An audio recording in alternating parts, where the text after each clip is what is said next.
got for the haters. So we got a Final Four that's set in stone. We got Kansas, we got Villanova, we got Michigan, and we got the Cinderella story that is Loyola-Chicago. Yes, indeed. And I tell you what, man, I was watching the Loyola-Chicago K-State game on Saturday, I believe that was. And it's funny because the way Loyola got to this point, the first 3 games, all by a combined, I think, 4 points, margin of victory, 4 points all 3 combined games. And when I saw them jump out ahead against K-State, it was like, a 10-point lead at one point. It was like, man, they just never look back. And the way they run their offense, man, it's like guys just freely go right to the basket and finish at the rim. And it's like, it's just, for some teams, it's just hard to defend that.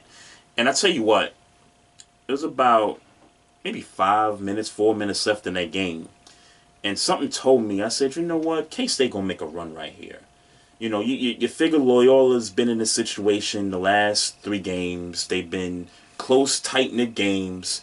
K-State was down, I think, about 12 points. And I said, you know what, they're gonna make a run. So they had an 8-0 run to kind of start their little comeback.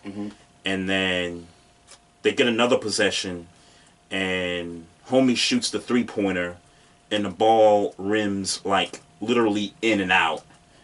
And, you could see fans in the stands just, holding their head because they knew that had that ball went in, they were going to be right there to start a, momentum getting on that run. And I think once that ball rimmed in and out, there was just really at that point just no shot. I think the fact that the fluke of that ball coming in and out happened killed all the momentum that K-State had to try to, cut this thing close. Not necessarily win the game at the end, but make it interesting. But with the way that Loyola's been playing some of these games, they've been in that bag, man. You thought, okay, this is the moment where teams are going to cut it close, and then Loyola again was going to come up with that big clutch shot in the end, the way they did the last 3 games. I didn't think they were going to do it. I didn't think they were going to shut. You know what I'm saying? I thought as if, how many buzzer beaters can you hit? You know what I'm saying? There's so many. It's only so much many luck. So either they were going to have to pull away, or they were going to lose this game, man. And for certain they pulled away. I mean, Villanova, I can't say I had them in my Final Four, but as you saw things progressing, you know what I'm saying, you knew what that was. They look like the more crispier team. You saw throughout the entire tournament. They're handling business. They're handling business. I think that's the best way to describe what's going on with Villanova. They handling business. Yep. They definitely handling business. Purdue went down. I remember. And that was one of your picks, that was my championship pick. For them to win it all? Yeah. Yeah, that was my that was my pick. And it was funny because everybody was telling me how crazy I was as I was watching their teams drop off by the wayside and Purdue was still in there. I was thinking about everybody. Yep. And I'm like, y'all keep on talking. I'm about to mess around and pick the championship winner. And they lost. So now they lost to, what was it, Texas Tech? Texas Tech. Yeah. Texas Tech had a pretty good run. Also, man, that was a good game against Michigan, but they just pulled away later toward the end there. And Michigan, who I had in the Final Four, I was so dead on with that. I mean, it was just something about them after they went through the conference tournament, won the tournament, and then, they had like a pretty lengthy layoff and people were questioning whether this was going to hurt them or not. And I said, you know what? It's just too much going on with this program.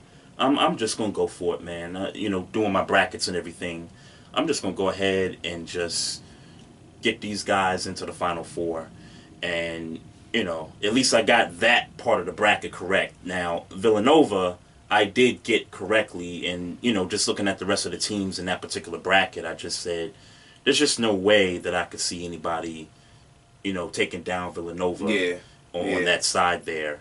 And then you got, which some people would argue could have been the national title game, Duke versus Kansas. Mm-hmm. Great game, man. Great, awesome game. Coming down to the wire, overtime period. And what the hell was Grayson Allen trying to think he could shake and bake, what's his face? From Kansas, Malik Newman. Yeah. What the hell was he thinking, hey, man? You gotta shoot your shot. I mean, it's basketball, man. You got. Yeah, but I don't want to see Grayson Allen trying to cross up nobody. But that shot, though, if he'd have nailed that shot, yeah, right. Then we'd be saying something different. Yeah, right? Niggas would have been all over his nuts after that. Yeah, so I mean, Yeah. DJ Knox, what's up, man? What's up, Knox? Appreciate you, man. So, here we got it. The Final Four is right here, and you got Loyola going up against Michigan, mm-hmm. and then you got Villanova going up against Kansas, which is another example of a national title game. Yeah. So, in your eyes, who takes the entire thing? Man, I want to go with Loyola to the finals. Mm-hmm.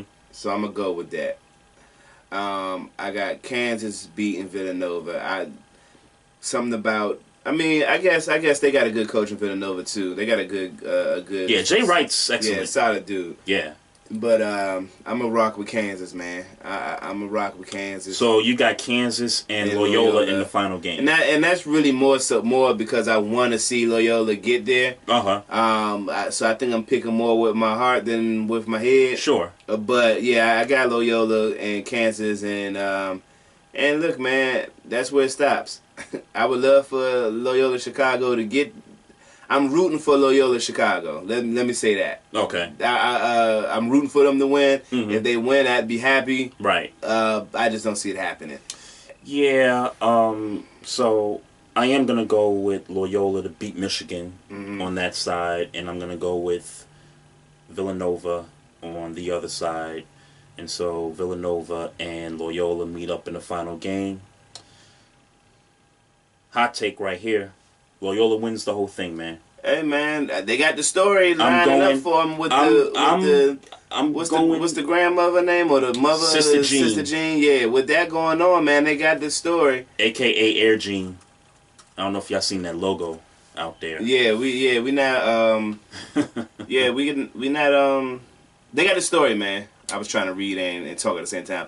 They got the story, man. Yes, they definitely got the story, They do. and I'm definitely rooting for them. But I don't see them beating Villanova or Kansas. Yeah. Do you take seriously the path it took them to get to this point? Absolutely. Meaning the buzzer beaters? No.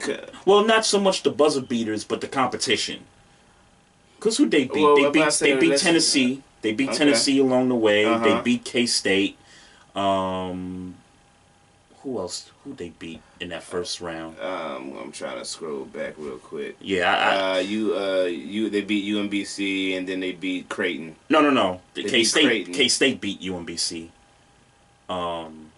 Okay, my fault. Hold on. Hold on. Hold on, I'm going. Loyola beat Nevada. That's right, Tennessee, Tennessee, K-State, Miami. The U, right? Yeah. Okay. Yeah. Okay. But those seeds were some pretty like mid to low seeded teams, right? Yeah. Okay. Well, no, 6. I mean, it depends on how you feel about 6. Right. Right. Then they beat 3. Tennessee was 3. Yep.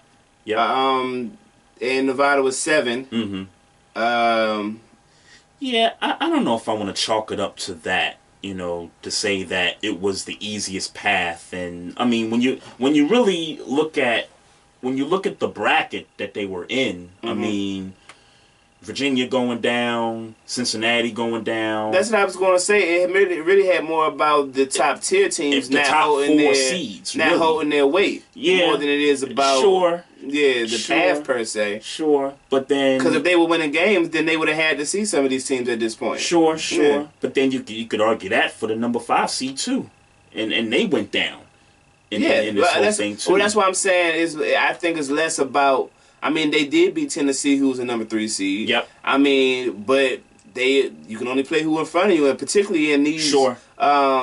these, where there's the whole idea of March Madness is that anybody could lose any day, any game, any time. So, you know, hey man, who asked Virginia to get beat by UMBC? Who asked for them to lose? Yeah, who asked Cincinnati to blow a 22-point lead? Yeah, you know what I'm saying? Yeah. So they play who they play, and it's not like UMBC. I mean, Virginia couldn't be here. Right. It's not like Cincinnati couldn't be here. Tennessee. Yeah. And Tennessee, I mean, they saw Loyola firsthand and couldn't beat them. And you're talking about some pretty historic basketball programs. I mean, Tennessee historically. Maybe it's a new. Maybe it's a new regime, man. Maybe some of these.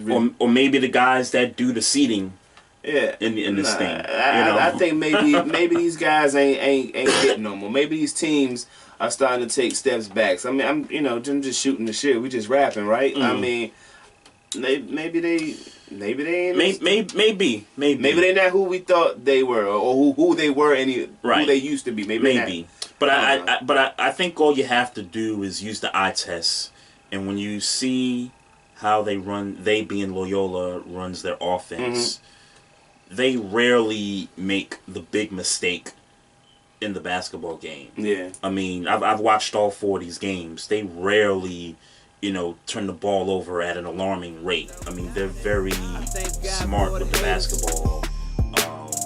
Got a bunch of seniors on